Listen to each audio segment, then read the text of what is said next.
అత్యాధునిక పోలీస్ వ్యవస్థ అన్నారు. 24 గంటల సర్వేలైన్స్ అన్నారు. చేమ చిటుకుమన్నా పట్టేస్తాం, గీత దాటితే బెండు తీస్తాం.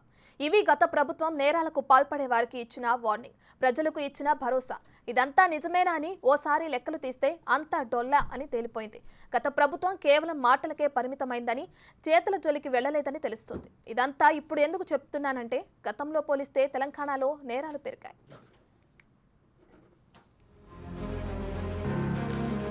తెలంగాణకు గుండెగా భావించే భాగ్యనగరంలో నేరాలు పెరిగాయి. గతేడాదితో పోలిస్తే 2% నేరాలు పెరిగాయని ఇప్పుడు గణాంకాలు చెబుతున్నాయి.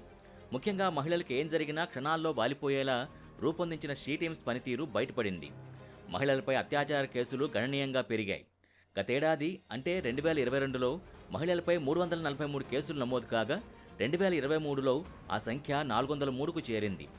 2022తో పోలిస్తే 2023లో క్రైమ్ రేట్ 2% మేర పెరిగిందని సిపి కొత్తకోట శ్రీనివాసరెడ్డి తెలిపారు. హైదరాబాద్ కమిషనరేట్లో వార్షిక నివేదికను ఆయన విడుదల చేశారు. ఈ ఏడాదిలో హత్యలు తగ్గి స్థిరాస్తి సంబంధిత నేరాలు 3% మేర పెరిగాయన్నారు. సైబర్ మోసాల సంఖ్య అయితే ఏకంగా 11% పెరిగాయి.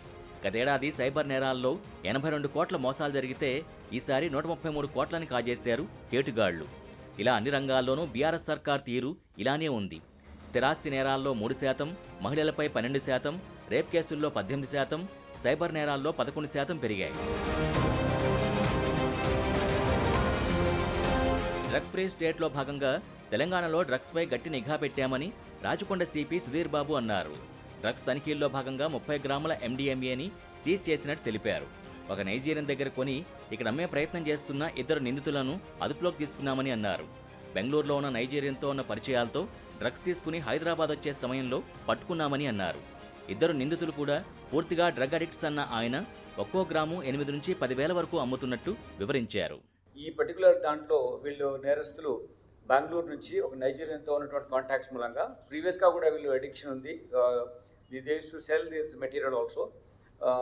ఇందులో వీళ్ళు ఒకతను ఈ జితేందర్ అనే అతను డబ్బింగ్ సౌండ్ ఇంజనీర్గా పనిచేస్తున్నారు. డిఫరెంట్ తెలుగు ఫిలిమ్స్లో అతను సౌండ్ ఇంజనీర్గా పనిచేస్తారు. ఇంకొక అతను నాగేశ్వర్ అనే ఉన్నాడు. ఇతను మాత్రం డిఫరెంట్ వర్కర్గా డిఫరెంట్ ప్లేసెస్లో పనిచేస్తున్నాడు.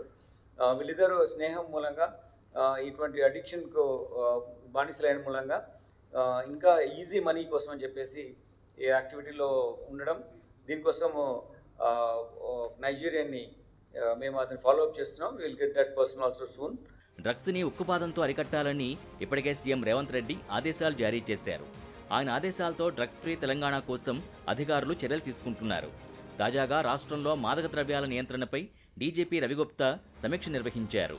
ఈ సందర్భంగా న్యూ ఇయర్ సెలబ్రేషన్స్పై ఫోకస్ పెట్టాలని రవిగుప్తా అధికారుల్ని ఆదేశించారు. డీజీపీ కార్యాలయంలో జరిగిన ఈ సమావేశానికి నార్కోటిక్ బ్యూరో అధికారులు, కమిషనర్స్, ఉన్నతాధికారులు హాజరయ్యారు. అలానే డ్రగ్స్ నియంత్రణపై కఠినంగా వ్యవహరించాలని అధికారులకు డీజీపీ దిశానిర్దేశం చేశారు. నూతన సంవత్సర వేడుకల సందర్భంగా అలర్ట్గా ఉండాలని డీజీపీ సూచించారు. ఇతర రాష్ట్రాల నుంచి గంజాయి, డ్రగ్స్ రాకుండా రాష్ట్ర వ్యాప్తంగా ప్రత్యేక నిఘా